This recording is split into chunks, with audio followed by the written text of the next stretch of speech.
जय माँ भगवती, जय माँ दुर्गा। भगवती छिन्न मस्तिका का स्वरूप अत्यंत ही गोपनीय है।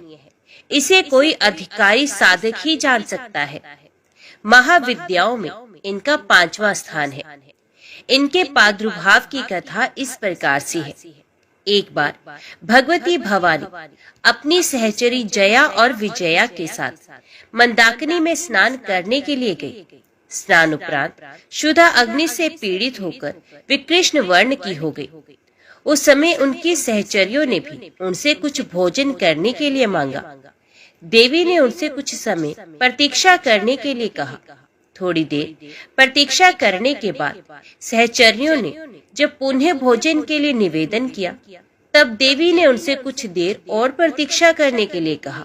इस पर सहचरियों ने देवी से विनम्र स्वर में कहा कि माँ तो अपने शिष्यों को भूख लगने पर अविलंब भोजन प्रदान करती है।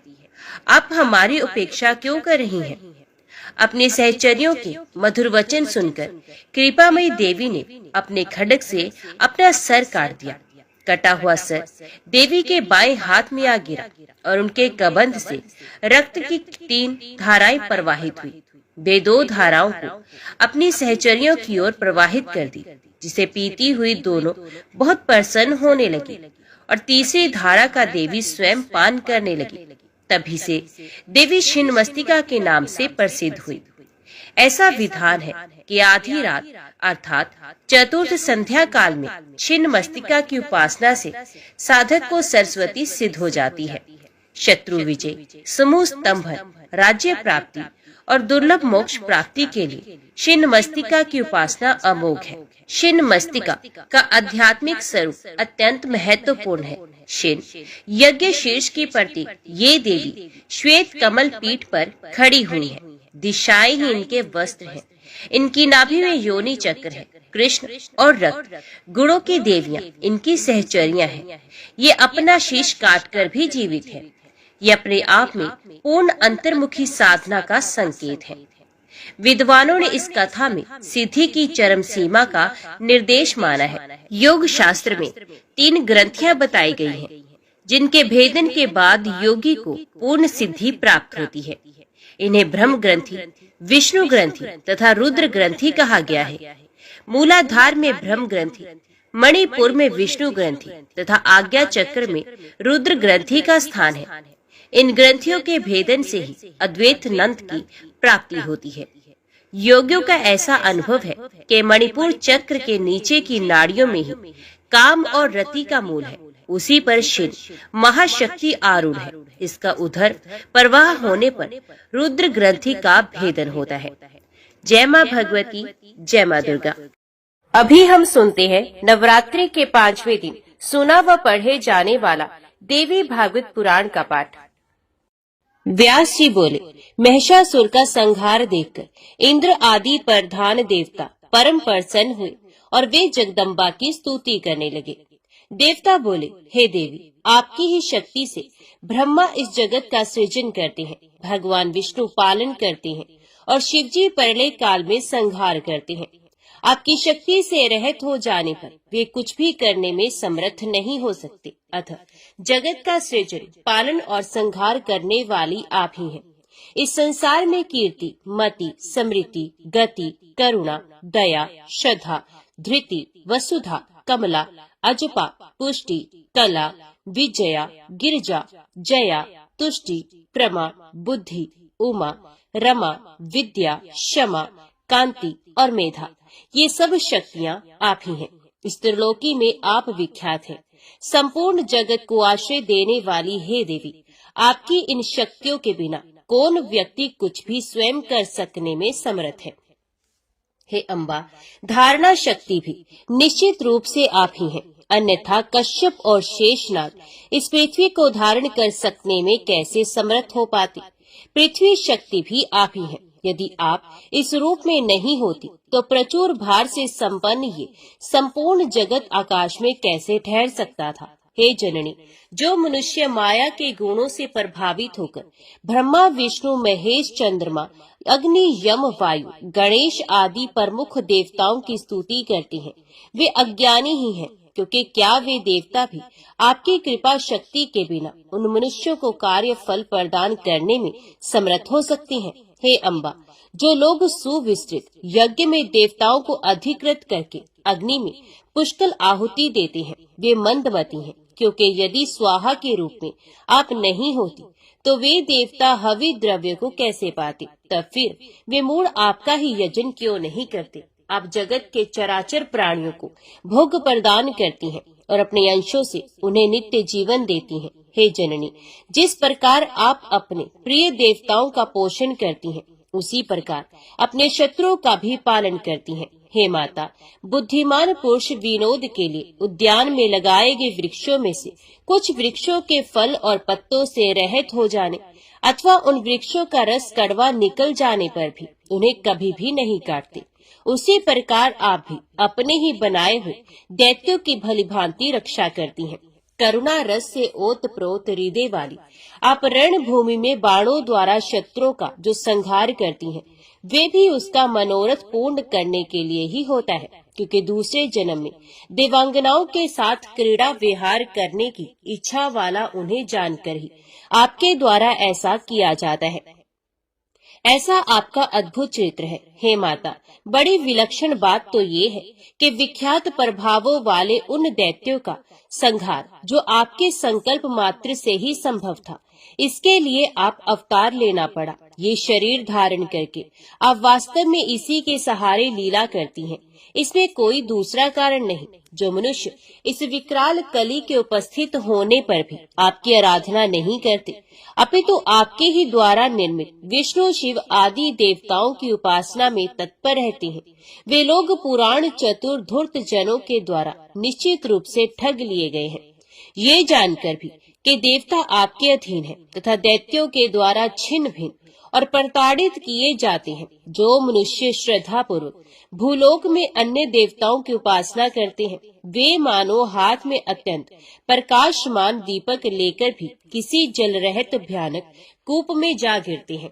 हे माता, आप ही सुखदायिनी विद्या तथा दुखदायिनी अविद्या है और आप ही मनुष्यों के जन्म मृत्यु का दुख दूर करने वाली हैं। हे जननी, मोक्ष की कामना करने वाले लोग तो आपको आराधना करते हैं, किंतु मंद बुद्धि अज्ञानी तथा विषय भोग प्राण मनुष्य आपकी आराधना नहीं करते। ब्रह्मा, विष्णु, महेश तथा अन्य देवतागण आपके शरणदायक चरण कमल की निरंतर उपासना करते हैं, किंतु जो अल्प बुद्धि मनुष्य भ्रमित होकर मन से आपकी आराधना नहीं करते, वे संसार सागर से बार बार गिरते हैं। हे चंडिके, आपके चरण कमल से उत्पन्न हुई धूलि के प्रभाव से ही ब्रह्मा सृष्टि के प्रारंभ में संपूर्ण भुवन की रचना करते हैं, विष्णु पालन करते हैं और शिवजी संहार करते हैं। इस लोक में जो मनुष्य आपकी उपासना नहीं करता, वे अभागा है। हे देवी, आप ही देवताओं तथा दैत्यों की वाग देवता है। यदि आप मुख में विराजमान न रहती तो बड़े बड़े देवता भी बोलने में समर्थ नहीं हो सकते थे। मुख होने पर भी मनुष्य उस वाक्य शक्ति के बिना बोल नहीं सकता। हे जननी, महर्षि भृगु ने कुपित होकर भगवान विष्णु को शाप दे दिया, जिससे उन्हें पृथ्वी पर बारंबार मत्स्य, कूर्म, वराह, नरसिंह और शली वामन का अवतार लेना पड़ा। तो फिर एक ऋषि के शाप से अपनी रक्षा न कर पाने वाले ऐसे विष्णु आदि उन देवताओं की उपासना करने वाले लोगों को मृत्यु का भय क्यों नहीं बना रहेगा? हे माता, संपूर्ण संसार में ये बात प्रसिद्ध है कि भृगु मुनि के कानन में गए हुए भगवान शिव का लिंग मुनि के शाप के कारण कटकर पृथ्वी पर गिर पड़ा था। अतः जो मनुष्य पृथ्वी पर उन कापालिक शिव को ही भजते हैं, उन्हें इस लोक तथा परलोक में भी सुख कैसे मिलेगा?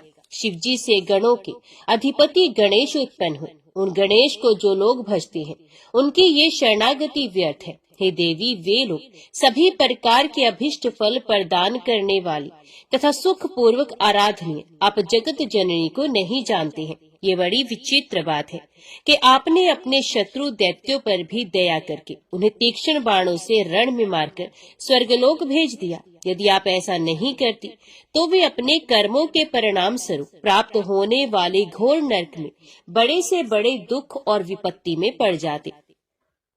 जब ब्रह्मा विष्णु महेश आदि देवता भी अहंकार के कारण आपकी महिमा नहीं जानते, तब आपके अमित प्रभाव वाले गुणों से मोहित तुच्छ मनुष्य आपकी महिमा को कैसे जान सकेंगे।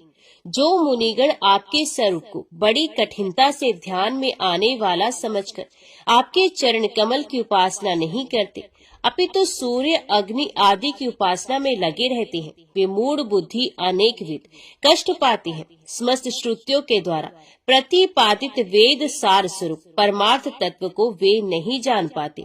मैं तो यही समझता हूँ कि अद्भुत प्रभावों वाले जो आपके सत्व रज और तम गुण हैं, वे ही मनुष्यों को उन्हीं की अपनी ही बुद्धि द्वारा विरचित अनेक प्रकार के शास्त्रों में उलझाकर उन्हें विष्णु शिव सूर्य गणेश आदि का उपासक बनाकर आपके भक्ति भाव से सर्वथा विमुख कर देते हैं। हे अंबिके, जो लोग विष्णु तथा शिव की पूजा और भक्ति से परिपूर्ण शास्त्रों के उपदेश द्वारा ब्राह्मणों को आपके चरणों से विमुख करते हैं, उनके ऊपर भी आप क्रोध नहीं करती बल्कि दया ही करती हैं, और इसके अतिरिक्त मोहन आदि मंत्रों के ज्ञाताओं को भी आप संसार में बहुत प्रसिद्ध बना देती हैं। सतयुग में सत्वगुण की प्रबलता रहती है, अतः उस युग में असत्य शास्त्रों पर आस्था नहीं हो पाती, किंतु कली में तो कवित्व के अभिमानी लोग आपकी उपेक्षा करते हैं और आप ही के द्वारा बनाए गए देवताओं की स्तुति करते हैं।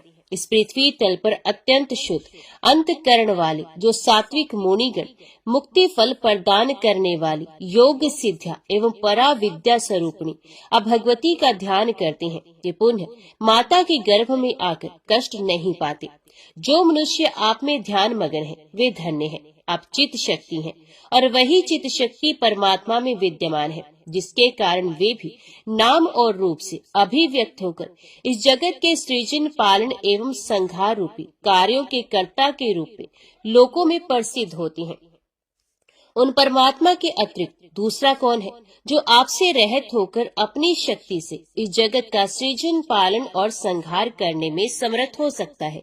हे जगदम्बिके, क्या चित्त शून्य तत्व जगत की रचना करने में समर्थ हो सकते हैं? क्योंकि तत्व जड़ है अतः वे जगत की रचना में समर्थ नहीं।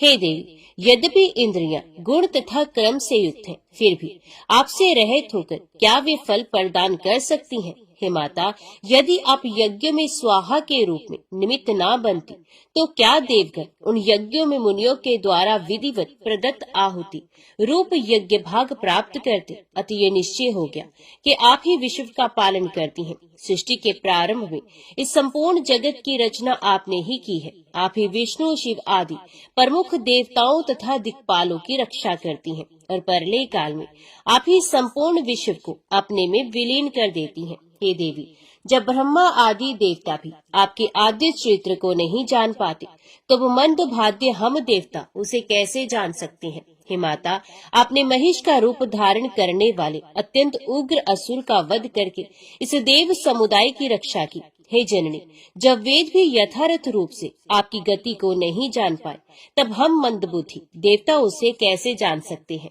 हम कैसे आपकी स्तुति करें?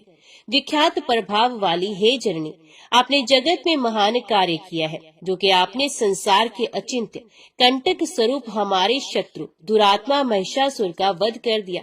ऐसा करके आपने संपूर्ण लोकों में अपनी कीर्ति स्थापित कर दी है। अब आप सारे संसार पर अनुग्रह करें और हमारी रक्षा करें। व्यास जी बोले, इस प्रकार देवताओं की स्तुति करने पर देवी ने मधुर स्वर में उनसे कहा कि हे श्रेष्ठ देवतागण, इसके अतिरिक्त भी कोई दुस्साध्य कार्य हो तो उसे आप लोग मुझे बताइए। जब जब आप देवताओं के सामने कोई महान दुस्साध्य कार्य उपस्थित हो, तब तब आप लोग मेरा स्मरण कीजिएगा, मैं उस संकटों को शीघ्र ही दूर कर दूंगी। देवता बोले, हे देवी, इस समय आपने हमारा सारा कार्य पूर्ण कर दिया, जो कि आपके द्वारा हमारा शत्रु ये महिषासुर मार डाला गया।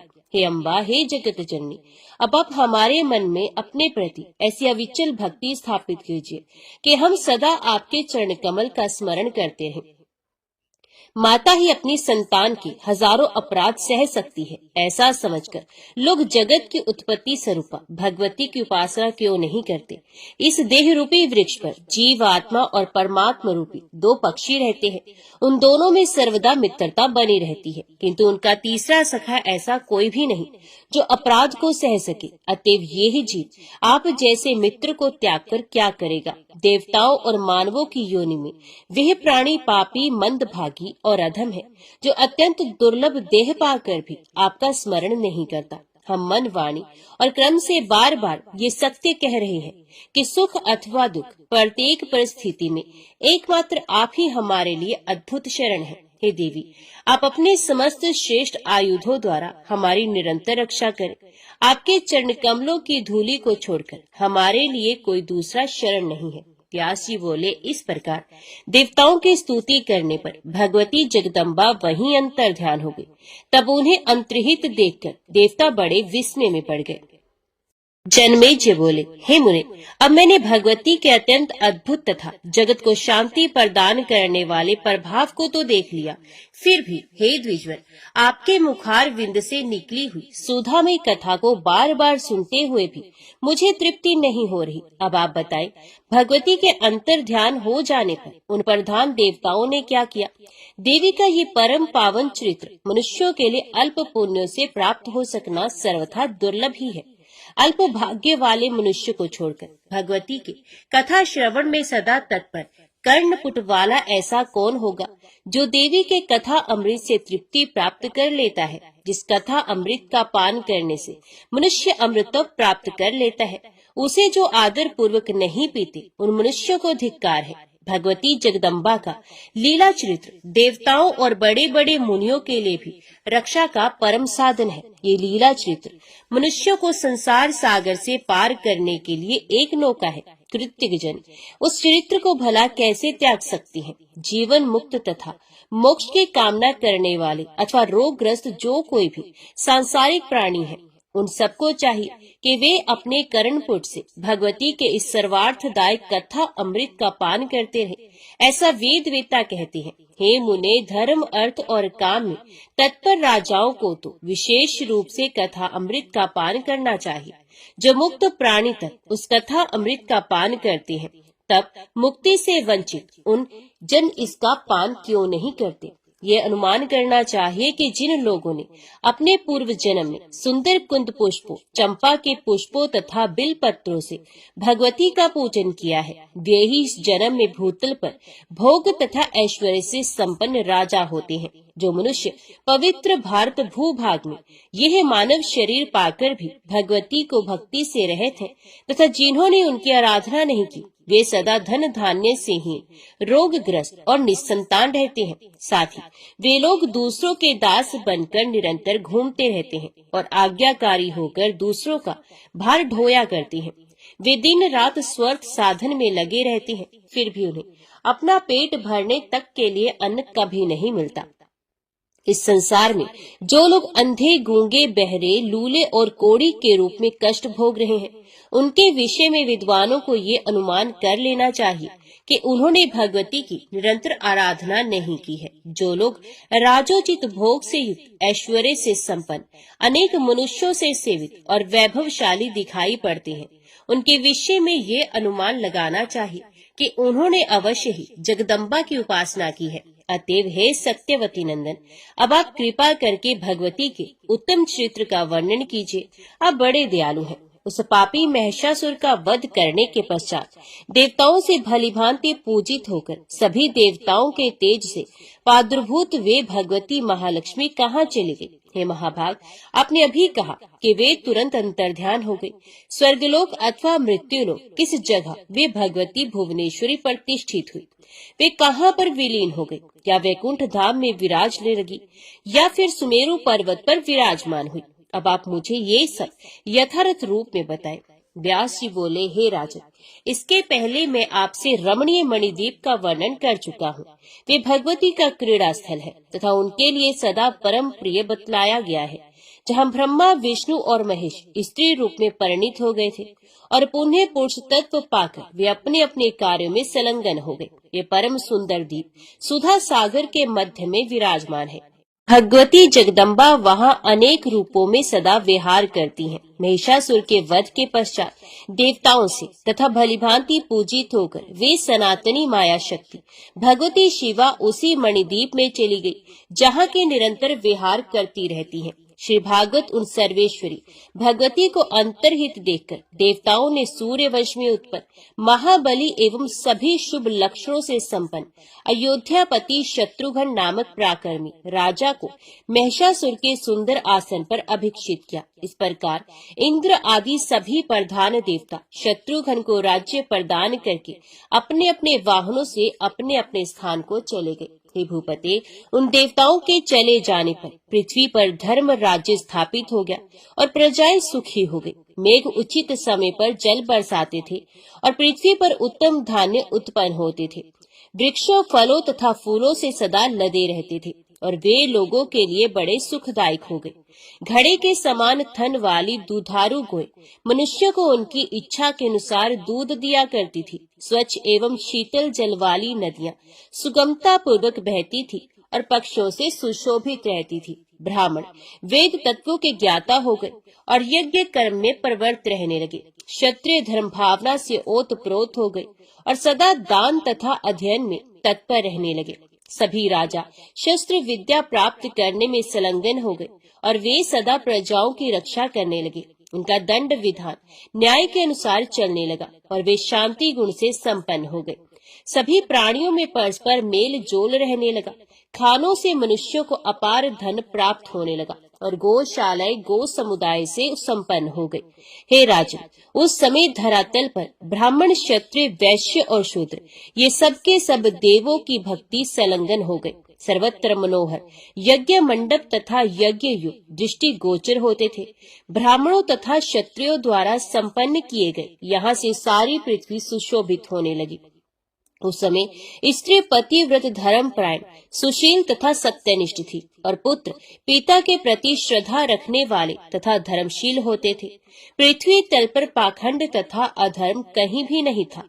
उस समय वेदवाद और शास्त्रवाद के अतिरिक्त अन्य कोई वाद प्रचलित नहीं थे। उस समय किसी में भी परस्पर कलह नहीं होता था, दीनता नहीं थी और किसी की अशुभ बुद्धि भी नहीं थी। सभी जगह लोग सुखी थे और आयु पूर्ण होने पर ही उनकी मृत्यु होती थी। किसी की अकाल मृत्यु नहीं होती थी। मित्रों में वियोग नहीं होता था। किसी पर कभी विपत्तियां नहीं आती थी। अनावृष्टि नहीं होती थी, न ही अकाल पड़ता था और ना तो दुखदायिनी महामारी ही मनुष्यों को ग्रसित करती थी। न किसी को रोग था और ना तो लोगों का आपस में डाह तथा विरोध ही था। सर्वत्र नर तथा नारी सब प्रकार से सुखी थे। सभी मनुष्य स्वर्ग में रहने वाले देवताओं की भांति आनंद भोगते थे। हे राजन, उस समय चोर, घंडी, धोखेबाज, दंभी, चुगलखोर, लंपट तथा जड़ प्रकृति वाले मनुष्य नहीं रह गए थे। हे भूपते, वेदों से द्वेष करने वाले तथा पापी मनुष्य उस समय नहीं थे, अपितु सभी लोग धर्मनिष्ठ थे और नित्य ब्राह्मणों की सेवा में लगे रहते थे। सृष्टि धर्म के 3 प्रकार होने के कारण ब्राह्मण भी 3 प्रकार के थे, सात्विक, राजस तथा तामस। उनमें सत्व वृत्ति वाले सभी सात्विक ब्राह्मण वेदों के ज्ञाता तथा यज्ञ कार्यों में दक्ष, दान लेने की प्रवृत्ति से रह दयालु तथा संयम रखने वाले थे। वे धर्म परायण रहकर सात्विक अन्नों से यज्ञ करते हुए सदा पुरोडाश के द्वारा विधि विधान से हवन करते थे और पशु बलि के द्वारा कभी भी यज्ञ संपन्न नहीं करते थे। हे राजन, वे सात्विक ब्राह्मण दान, अध्ययन और यज्ञ इन्हीं 3 कार्यों में सदा अभिरुचि रखते थे। राजस ब्राह्मण वेद के विद्वान थे और वे क्षत्रियों के पुरोहित होते थे। वे यथा विधि मांस भक्षी थे। वे सदा 6 कर्मों में ही संलग्न रहते थे। यज्ञ करना, यज्ञ कराना, दान देना, दान लेना, वेद पढ़ना और वेद पढ़ाना, यही उनके 6 क्रम थे। तामस प्रकृति वाले ब्राह्मण क्रोधी और राग द्वेष प्राण रहते थे। वे सदा राजाओं के यहाँ कर्मचारी के रूप में कार्य करते थे।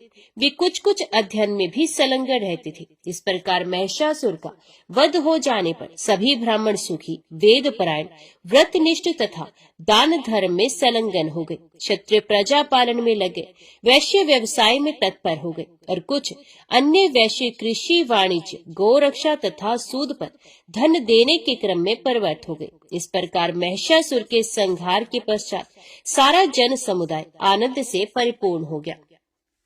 प्रजाओं की व्याकुलता दूर हो गई, उन्हें पर्याप्त धन प्राप्त होने लगा। गोई परम सुंदर तथा बहुत दूध देने वाली हो गई।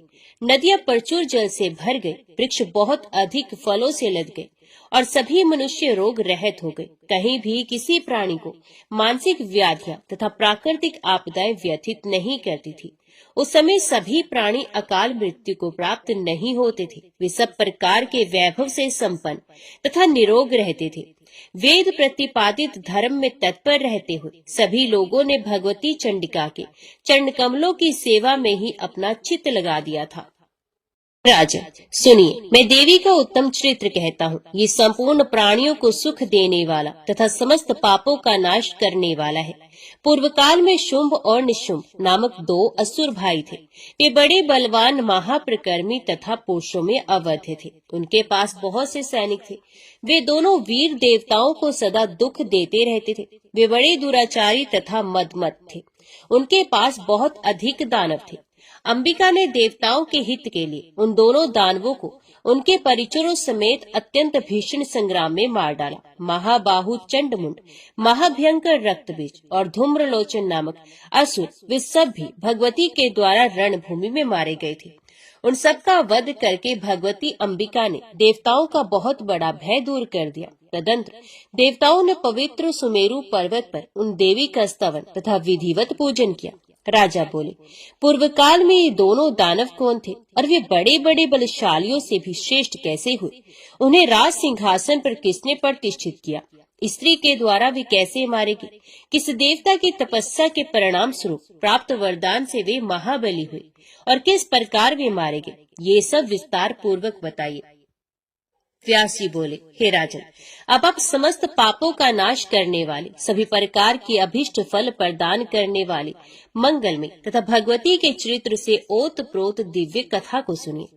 पूर्व काल में शुंभ निशुंभ नामक दो दैत्य पाताल से भूमंडल पर आ गए। वे दोनों भाई देखने में बड़े सुंदर थे। पूर्ण व्यसक होने पर उन दोनों ने जगत पावन पुष्कर तीर्थ में अन्न तथा जल का परित्याग करके कठोर तप आरंभ कर दिया। योग साधना में तत्पर रहने वाले शुंभ और निशुंभ एक ही स्थान पर आसन लगाकर 10,000 वर्षों तक घोर तपस्या करते रहे। अंत में समस्त लोकों के पितामह भगवान ब्रह्मा जी उन पर प्रसन्न हो गए और हंस पर आरूढ़ होकर वहां आ गए। ध्यान मगन होकर बैठे हुए उन दोनों को देखकर जगत के रचयिता ब्रह्मा जी ने कहा, हे महाभाग, तुम दोनों उठो, मैं तुम लोगों की तपस्या से परम प्रसन्न हूँ। तुम लोगों का जो भी अभीष्ट वर हो उसे बताओ, अवश्य दूंगा। तुम दोनों का तपोबल देखकर तुम लोगों की अभिलाषा पूर्ण करने के विचार से ही मैं यहाँ पर आया हूँ। व्यास जी बोले, ब्रह्मा जी की ये वाणी सुनकर समाहित चित्त वाले उन दोनों का ध्यान टूट गया। तब प्रदक्षिणा करके उन्होंने दंड की भांति भूमि पर गिरकर ब्रह्मा जी को प्रणाम किया। तत्पश्चात तप के कारण दुर्बल शरीर वाले दोनों दानवों ने ब्रह्मा जी से बड़ी दीनता पूर्वक गदगद वाणी में ये मधुर वचन कहा, हे देव देव, हे दया सिंधु, हे भक्तों को अभय देने वाले ब्राह्मण, हे विभो, यदि आप हम पर प्रसन्न हैं तो हमें अमृत प्रदान कीजिए। मृत्यु से बढ़कर दूसरा कोई भी भय इस पृथ्वी लोक में नहीं। उसी भय से संत्रस्त होकर हम दोनों आपकी शरण को प्राप्त हुए हैं। हे देव देवेश, आप हमारी रक्षा कीजिए। हे जगत कर्ता, हे क्षमा निधान, हे विश्वात्मन, आप हमारे मरण जन्य भय को शीघ्र ही दूर कर दीजिए। ब्रह्मा जी बोले, तुम लोगों ने ये कैसा सर्वथा नियम विरुद्ध वरदान मांगा है? तीनों लोकों में किसी के द्वारा किसी के लिए भी ये वरदान सर्वथा अदेय है। जन्म लेने वाले की मृत्यु निश्चित है और मरने वाले का जन्म निश्चित है। विश्व की रचना करने वाले प्रभु ने ये नियम पहले से ही निर्धारित कर रखा है। सभी प्राणियों को निश्चित रूप से मरना ही पड़ता है, इसमें संदेह नहीं। अतः इसके अतिरिक्त तुम लोगों का जो भी दूसरा अभिलाषित वर हो उसे मांग लो, मैं अभी देता हूँ।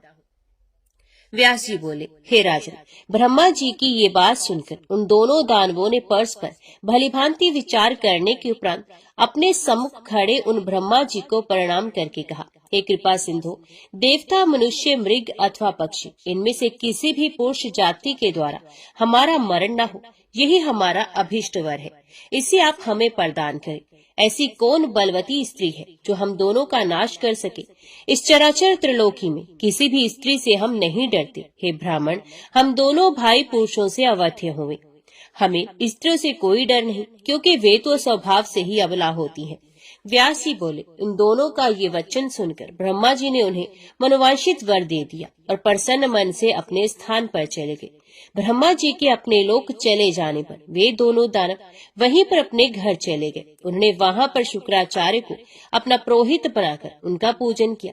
तत्पश्चात किसी उत्तम दिन और नक्षत्र में सोने का दिव्य तथा सुंदर सिंहासन बनवाकर मुनि ने राज्य स्थापना के लिए उन्हें प्रदान किया। उन्हें ज्येष्ठ होने के कारण शुंभ को वे सुंदर राज सिंहासन समर्पित किया। उसी समय अनेक श्रेष्ठ दानव उसकी सेवा करने के लिए शीघ्र वहां उपस्थित हो गए। बल अभिमानी तथा महाप्रकर्मी चंड और मुंड, ये दोनों भाई भी अपनी सेना तथा बहुत से रथ, घोड़े और हाथी साथ में लेकर उनके पास आ गए। शुंभ को राजा बना हुआ सुनकर उसी के रूप वाला धूम्रलोचन नामक प्रचंड पराक्रमी दैत्य भी उस समय सेना सहित वहां पहुंच गया। उसी प्रकार वरदान के प्रभाव से अत्यधिक बलशाली तथा शूरवीर रक्तबीज भी दो अक्षौहिणी सेना के साथ वहां आकर सम्मिलित हो गया। हे राजन, उसके अतिशय बलवान होने का एक कारण ये था कि संग्राम में युद्ध करते हुए उस रक्तबीज के शस्त्र के होने पर उसके शरीर से जब भूमि पर रुधिर गिरता था, उसी समय उसके ही समान क्रूर और हाथों में शस्त्र धारण किए बहुत से वीर पुरुष उत्पन्न हो जाते थे। रक्त बिंदुओं से उत्पन्न वे पुरुष उसी रक्तबीज के आकार, रूप और पराक्रम वाले होते थे और वे सभी पुनः युद्ध करने लगते थे। इसलिए संग्राम में महाप्रकर्मी तथा अजय समझा जाने वाला वे महान असुर रक्तबीज सभी प्राणियों से अवध्य हो गया था। इसके अतिरिक्त चित्रंगनी सेना से बहुत से पराक्रमी दानव भी शुंभ को अपना राजा मानकर उसके सेवक बन गए। उस समय शुंभ और निशुंभ के पास असंख्य सेना हो गई थी और उन्होंने अपने बल के प्रभाव से भूमंडल का संपूर्ण राज्य अपने अधिकार में कर लिया। तत्पश्चात शत्रु पक्ष के वीरों का संहार करने वाले निशुंभ अपनी सेना सुत करके इंद्र को जीतने बड़े वेग से स्वर्ग के लिए प्रस्थान किया। वहां पहुंचकर उसने लोकपालों के साथ घोर युद्ध किया। तब इंद्र ने उसके वक्ष पर वज्र से प्रहार किया। उस वज्रघात से आहत होकर दानव शुंभ का छोटा भाई निशुंभ भूमि पर गिर पड़ा। तब परम साहसी उस निशुंभ की सेना भाग गई। अपने भाई को मूर्छित हुआ सुनकर शत्रु सेना को नष्ट कर डालने वाला शुंभ वहां आकर सभी देवताओं को बाणों से मारने लगा। इस प्रकार किसी भी कार्य को कठिन ना समझने वाले उस शुंभ ने भीषण युद्ध किया और इंद्र सहित सभी देवताओं तथा लोकपालों को पराजित कर दिया। तब उस शुंभ ने अपने पराक्रम के प्रभाव से कल्प वृक्ष और कामधेनु सहित इंद्र पद को अधिकार में कर लिया। उस दुस्साहसी शुंभ ने तीनों लोकों पर आधिपत्य जमा लिया और देवताओं को मिलने वाले यज्ञ भागों को भी हरण कर लिया। नंदन पाकर वे महान असुर आनंदित हुआ और अमृत के पान से उसे बहुत सुख मिला। उसने कुबेर को जीतकर उनके राज्य पर अधिकार कर लिया और सूर्य तथा चंद्रमा का भी अधिकार छीन लिया। उसने यमराज को परास्त करके उनका पद स्वयं ले लिया। इसी प्रकार अपने बल के प्रभाव से वरुण का राज्य अपने अधीन करके वे शुंभ राज्य शासन स्वयं करने लगा और अग्नि तथा वायु के कार्य स्वयं करने लगा। तब असुरों के द्वारा तिरस्कृत और राज्य छिन जाने के कारण नष्ट शोभा वाले सभी देवता नंदन वन छोड़कर पर्वतों की गुफाओं में चले गए। अधिकार से वंचित होकर वे सब निर्जन वन में भटकने लगे। अब उनका कोई सहारा नहीं रहा, उनके रहने की जगह नहीं रही। वे तेजहीन और आयुध विहीन हो चुके थे। इस प्रकार सभी देवता पर्वतों की कंदराओं, निर्जन उद्यानों और नदियों की घाटियों में विचरण करने लगे। हे महाराज, स्थान भ्रष्ट हो जाने के कारण उन बेचारे लोकपालों को कहीं भी सुख नहीं मिल रहा था और फिर ये सुनिश्चित भी है कि सुख सदा प्रारब्ध के अधीन रहता है। हे नराधिप, बलशाली, बड़े भाग्यवान, महान ज्ञानी तथा धन संपन्न व्यक्ति भी विपरीत समय उपस्थित होने पर दुख तथा कष्ट पाते हैं। हे महाराज, उस काल की गति बड़ी ही विचित्र होती है, जो एक साधारण मनुष्य को राजा बना देता है और उसके बाद राजा को भिखारी बना देता है। वही काल दाता को याचक, बलवान को निर्बल और पंडित को अज्ञानी और वीर को अत्यंत कायर बना देता है। 100 अश्वमेध यज्ञ करने के बाद सर्वोत्कृष्ट इंद्रासन प्राप्त करके भी बाद में समय के फेर से इंद्र को असीम कष्ट उठाना पड़ा था। काल की ऐसी विचित्र गति होती है। समय ही मनुष्य को धर्मात्मा तथा ज्ञानवान बनाता है और फिर उसी व्यक्ति को पापी तथा अत्यल्प ज्ञान से भी हीन करता है। अतः काल की इस अद्भुत गति के विषय में कुछ भी आश्चर्य नहीं करना चाहिए। यही काल ब्रह्मा, विष्णु शिव आदि को भी इसी प्रकार संकट में डाल देता है। बलवान काल के ही प्रभाव से भगवान विष्णु को सूकर आदि योनियों में जन्म लेना पड़ा और शिवजी को कपाली होना पड़ा। हे राजन, सभी देवता पराजित हो गए। इसके बाद शुंभ राज्य पर शासन करने लगा। इस प्रकार 1000 वर्ष व्यतीत हो गए। तत्पश्चात राज्य च्युत होने के कारण देवता महान दुस्सह चिंता में पड़ गए। दुख से व्याकुल हुए देवता गुरु बृहस्पति के आदर पूर्वक ये पूछने लगे कि हे गुरु, अब हम क्या करें, आप हमें बताएं। आप सर्वज्ञ महामुनि हैं। हे महाभाग, दुख को निवृत्ति का उपाय भी तो होता है। हजारों ऐसे वैदिक मंत्र हैं जो उपचारों से परिपूर्ण हैं और सभी मनोरथ पूर्ण करने वाले हैं। सूत्रों ने उनका भलीभांति निर्देशन भी किया है। सभी वांछित फल प्रदान करने वाले अनेक प्रकार के यज्ञ भी बताए गए। हे मुने, आप उनका अनुष्ठान कीजिए, क्योंकि आप उनकी क्रिया विधि को भलीभांति जानते हैं। शत्रु के विनाश के लिए वेद में जैसा उपाय बताया गया है, अब आप विधि पूर्वक उसका अनुष्ठान कीजिए, जिससे हमारे दुख का पूर्ण रूप से नाश हो जाए।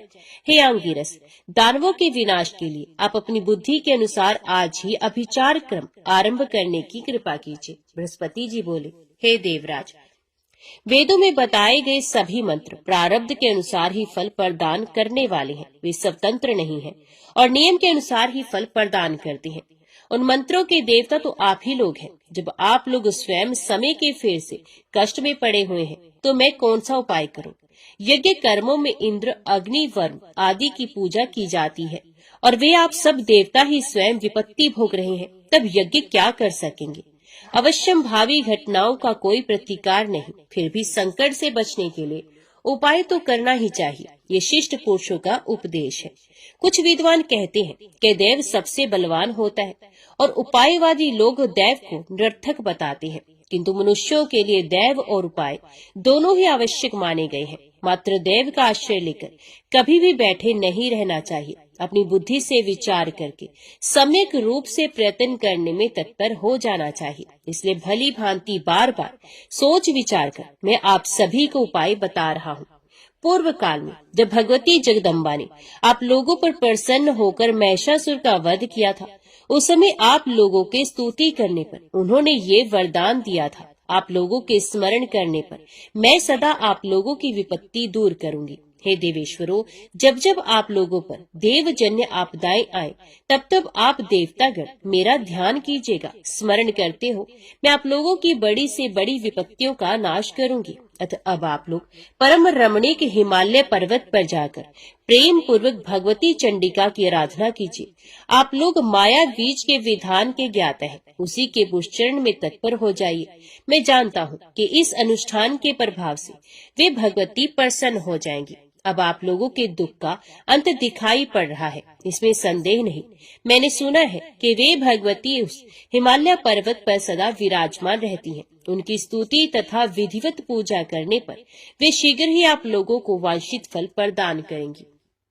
अतः हे देवताओं, आप लोग दृढ़ निश्चय करके हिमालय पर्वत पर जाइए। वे भगवती आप लोगों का कार्य अवश्य सिद्ध कर देंगी। व्यास जी बोले, हे महाराज, उनका वचन सुनकर देवता हिमालय पर्वत पर चले गए। वहां देवी के ध्यान में लीन होकर एकाग्र मन से निरंतर माया बीज मंत्र का जप करते हैं। उन सब देवताओं ने भक्तों के लिए अभेदायिनी महामाया भगवती को प्रणाम किया और पूर्ण भक्ति से युक्त होकर स्तोत्र मंत्र से वे इस प्रकार उनकी स्तुति करने लगे। हे विश्वेश्वरी, हे प्राणों की स्वामिनी, आनंद रूप में रहने वाली तथा देवताओं को आनंद प्रदान करने वाली हे देवी, आपको नमस्कार है। दानवों का अंत करने वाली, मनुष्यों की समस्त कामनाएं पूर्ण करने वाली तथा भक्ति के द्वारा अपने रूप का दर्शन देने वाली हे देवी, आपको नमस्कार है। सदा हमारी रक्षा कीजिए। हे आदिदेव स्वरूपनी, आपके नाम की निश्चित संख्या तथा आपके स्वरूप को कोई भी नहीं जान सकता। सब में आप ही विराजमान है। जीवों के सृजन और संहार काल में शक्ति स्वरूप से सदा आप ही कार्य करती हैं। आप ही स्मृति, धृति, बुद्धि, जरा, पुष्टि, तुष्टि, धृति, कांति, शांति, सुविधा, सुलक्ष्मी, गति, कीर्ति, मेधा और विश्व की पुरातन मूल प्रकृति हैं। आप जिस समय जिन स्वरूपों से देवताओं का कार्य संपन्न करती हैं, हम शांति के लिए आपके उन स्वरूपों को नमस्कार करते हैं। आप ही क्षमा, योग, निद्रा, दया तथा विवक्षा इन कल्याणकारी रूपों से सभी जीवों में निवास करती हैं। पूर्व काल में आपने हम देवताओं का कार्य किया था, जो कि महान शत्रु मंधात महिषासुर का वध कर डाला था। हे देवी, सभी देवताओं पर आपकी दया सदैव रहती है। आपकी दया पूर्ण प्रसिद्ध है और पुराणों तथा वेदों में भी उसका वर्णन किया गया है। इसमें आश्चर्य की क्या बात, क्योंकि माता प्रसन्नता पूर्वक समिक प्रकार से अपने पुत्र का पालन पोषण करती ही है। क्योंकि आप देवताओं की जननी हैं, अतः उनका सहायक बनकर एकाग्र हम लोगों का संपूर्ण कार्य संपन्न करें। हे देवी, हे विश्ववंदने, हम लोग ना आपके गुणों की सीमा जानते हैं, ना आपका स्वरूप ही जानते हैं, अतः रक्षा करने में समर्थ हे देवी, हमें केवल अपना कृपा पात्र मानकर अभयों से निरंतर हमारी रक्षा करती रहे। यद्यपि बिना बाण चलाए, बिना मुष्टि प्रहार किए और बिना त्रिशूल, तलवार, दंड आदि का प्रयोग किए भी आप विनोद पूर्वक शत्रु का संहार करने में समर्थ है, फिर भी जगत उपकार के लिए ही आपकी ये लीला दृष्टि गोचर होती है। आपका यह रूप सनातन है। इस रहस्य को अविवेकी लोग नहीं जानते। हे माता, बिना कारण के कोई कार्य नहीं होता, अतः अनुमान और प्रमाण के आधार पर हम ये जानते हैं कि इस विश्व की रचना करने वाली आप ही हैं। ब्रह्मा सृष्टिकर्ता, विष्णु पालन करता और शंकर संहार करता के रूप में पुराण में प्रसिद्ध है। किंतु क्या वे तीनों देव आपसे उत्पन्न नहीं हुए? युग के प्रारंभ में केवल आप ही रहती हैं, अतः आप ही सबकी माता है। हे देवी, पूर्व काल में इन तीनों ने आपकी आराधना की थी, तब आपने उन्हें अपनी समस्त प्रबल शक्ति प्रदान की थी। वास्तव में उसी शक्ति से संपन्न होकर वे जगत का सृजन, पालन तथा संहार करते हैं। जो सन्यासी लोग विश्व की जननी, परम विद्या स्वरूपिणी, समस्त वांछित फल प्रदान करने वाली, मुक्ति दायिनी तथा सभी देवताओं से वंदित चरणों वाली अब भगवती की उपासना नहीं करते, क्या वे मंद बुद्धि तथा अज्ञानी नहीं है? विष्णु, शिव तथा सूर्य की आराधना करने वाले जो लोग कमला, लज्जा, कांति, स्थिति, कीर्ति और पुष्टि नामों से विख्यात अब भगवती का ध्यान नहीं करते हैं, वे निश्चित रूप से दंभी प्रतीत होते हैं। विष्णु और शंकर आदि श्रेष्ठ देवता तथा असुर भी आपकी पूजा करते हैं। अतः हे माता, इस जगत में जो मंद बुद्धि मनुष्य आपकी आराधना नहीं करते, निश्चय ही विधाता ने उन्हें ठग लिया है। भगवान विष्णु अपने पास लक्ष्मी रूप में विराजमान अब भगवती के चरण कमलों में स्वयं महावर लगाते हैं। इसी प्रकार त्रिनेत्र भगवान शिव भी अपने पास पार्वती रूप में विराजमान अब भगवती के चरण कमल की रज के सेवन में निरंतर तत्पर रहते हैं। तब अन्य मनुष्य की तो बात ही क्या, आपके चरण कमल की आराधना कौन नहीं करते। घर गृहस्थी पर बुद्धिमान मुनिगण भी दया और क्षमारूप में प्रतिष्ठित अब भगवती की उपासना करते हैं। हे देवी, जो लोग आपके चरणों को उपासना संलग्न नहीं रहते, उन्हें निश्चय ही संसार रूप अगाध कूप में गिरना पड़ता है। ये पतित लोग कुष्ठ, गुलम और शिरो रोग से ग्रस्त रहते हैं, दरिद्रता तथा दीन युक्त होते हैं और सुखों से सदा वंचित रहते हैं। हे माता, धन और स्त्री से रहित जो मनुष्य लकड़ी का बोझ ढोने और तृण आदि का वहन करने लगे हैं, उनके विषय में हम तो यही समझते हैं कि उन मंद बुद्धि मनुष्यों ने पूर्व जन्म में आपके चरणों की उपासना कभी नहीं की। व्यास जी बोले, इस प्रकार समस्त देवताओं की स्तुति करने पर अंबिका करुणा से ओतप्रोत होकर तुरंत प्रकट हो गई। उस समय वे भगवती रूप तथा यौवन से संपन्न थी। उन्होंने दिव्य वस्त्र धारण कर रखा था। वे अलौकिक आभूषणों से अलंकृत थी, दिव्य मालाओं से सुशोभित हो रही थी, दिव्य चंदन से अनुलिप्त थी, जगत को मोहित कर देने वाले सौंदर्य से संपन्न थी। और समस्त शुभ लक्षणों से संवित थी। इस प्रकार अद्वितीय स्वरूप वाली वे भगवती देवताओं के समक्ष प्रकट हुई। दिव्य रूप धारण करने वाली तथा विश्व को मोह लेने में समर्थ कामदेव को भी मोहित करने वाली वे भगवती गंगा में स्नान करने की अभिलाषा से पर्वत की कंदरा से बाहर निकली थी। कोकिल के समान मधुर बोलने वाली भगवती प्रेम पूर्ण भाव से मुस्कुराकर स्तुति करने में संलग्न देवताओं से मेघ के समान गंभीर वाणी में कहने लगी। देवी बोली, हे श्रेष्ठ देवतागण, आप लोग यहाँ पर इतनी बड़ी स्तुति किस लिए कर रहे हैं? आप लोग इस प्रकार चिंता से व्याकुल क्यों हैं?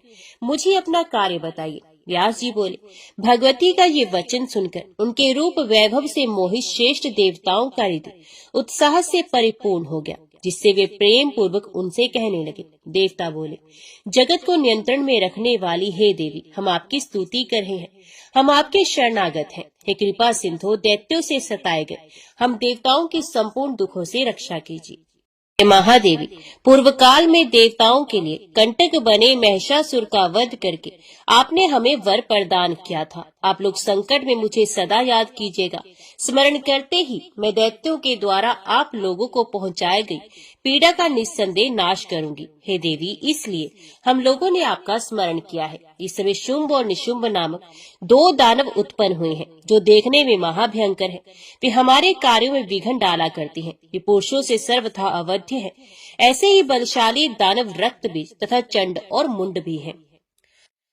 इन सभी तथा अन्य महाबली दानवों ने हम देवताओं का राज्य छीन लिया है। हे महाबली, हम लोगों का दूसरा कोई अवलंब नहीं, एकमात्र आप ही हमारी शरण है। हे माता, आप दुखित देवताओं का कार्य सिद्ध करें।